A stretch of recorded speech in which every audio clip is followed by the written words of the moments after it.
Right, so question two, we are looking at functions.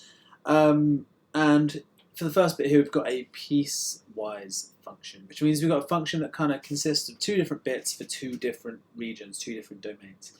So the first part is asking us to find the value of g of 0. So a composite function, we're putting g of 0 back into g to find g of 0. So first of all, we need to decide which function we're putting it into.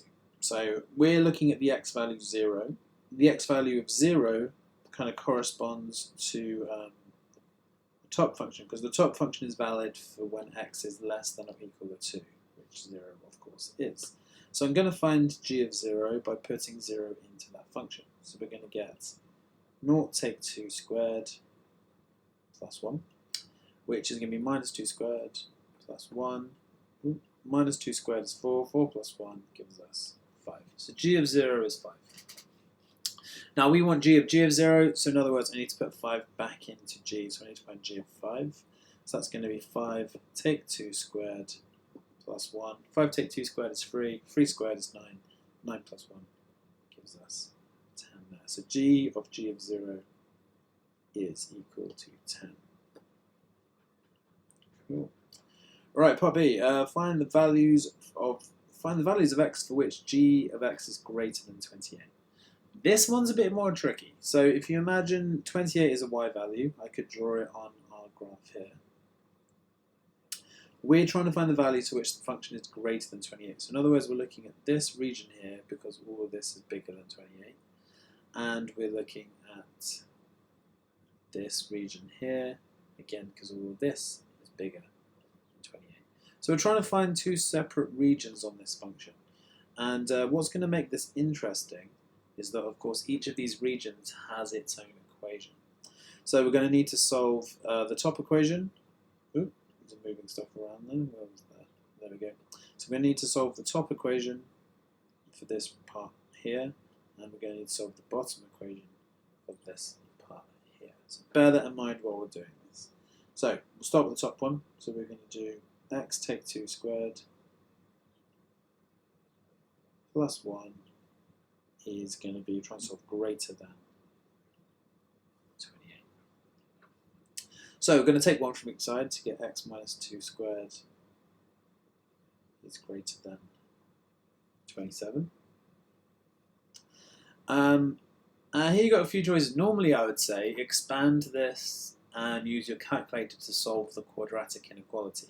But because we know it's got to be a negative number, we can do this a little bit easier too. So we can square root both sides and go x take 2, I'm going to say equals here, root 27. And that could be plus or minus.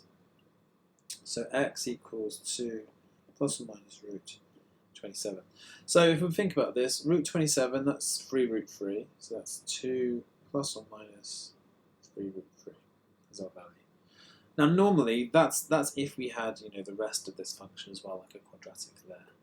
We don't know. We've only got the left hand side of this. So the bit I need is the negative bit. So in other words, x needs to be less than 2 take 3 root 3. That is going to be my my domain for the left hand side of the graph. So let's write it over there. X is less than 2 take 3 root 3. Cool. Right, so we've still got the right hand side to do. I think this one's going to be easier because this time we're dealing with a linear equation. So we've got 4x take 7 this time. Should be greater than 28. Add the 7. 4x is greater than 35. Divided by 4. X is going to be greater than 35 over 4, which is our region on this side. So to sum up, we need to kind of put all this together. We need to say x is greater than 35 over 4, or x is less than 2 take 3 root 3. And that's my final answer. You've got to state that, otherwise you won't get the marks.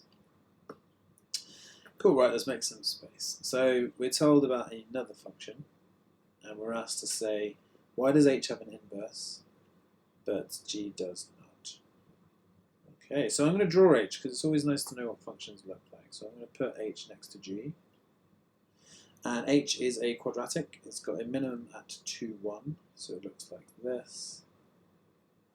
2, 1. And we're told x is less than or equal to 2. So none of this actually exists. All this function looks like is this red bit here.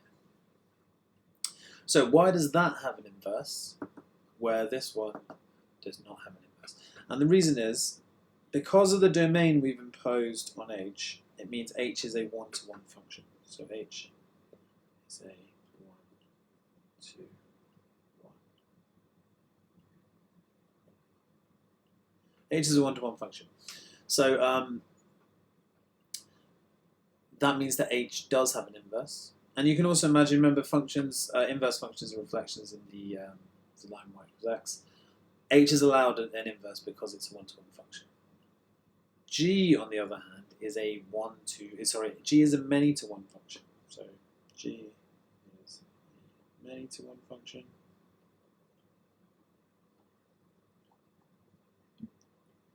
Therefore, G has no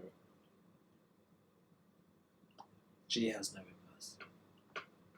So H is a one-to-one function, therefore has inverse, therefore has inverse. G is a many-to-one function, therefore it has no inverse. And it's all because of that restriction on the domain. Because we've said x is less than 2, it means that h is allowed its own inverse. So last bit, we need to solve the inverse of h equals minus a half.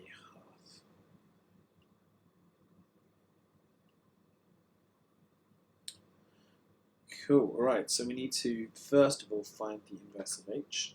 So if I say y equals x take 2 squared, that's 1. And remember, the method for this is to rearrange it to get x equals and then change it over.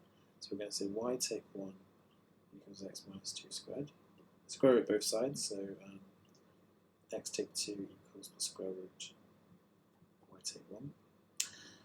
Add 2, so x equals 2, actually plus or minus here because it's the square root, y take 1. And then we need to change it all back around to being the inverse, so f to the minus 1 of x. So f to the minus 1 of x is 2 plus or minus root y take 1. Okay, problem is though, we obviously don't have plus or minus because we're assuming that we've kept the whole of this thing. So if you imagine reflecting this curve in the line y equals x, let's put line y equals x in, we're going to get something, and excuse my drawing here because it's going to be pretty awful. Can I even do this? We're going to get, what's that going to do?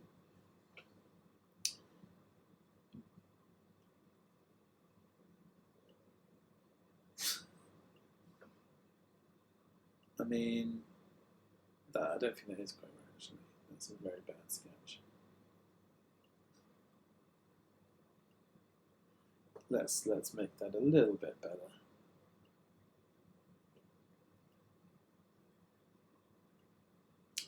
So to draw that better, we're going to have a little bit here, and then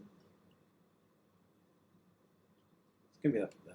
So we're basically not getting all the dotted bit up there. So we're going to get the lower set of values. So our inverse is actually going to be f to the minus 1 is to take square root x take 1. So that's my inverse function, and we want to solve the inverse function equal to minus a half. So let's make a bit more space.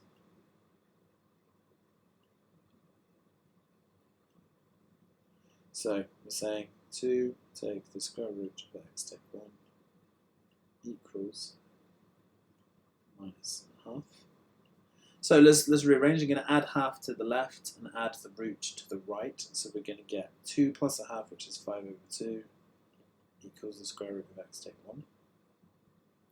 Going to square both sides to get 25 over 4 equals x take 1. Add 1 to get x equals, what's that going to be, 29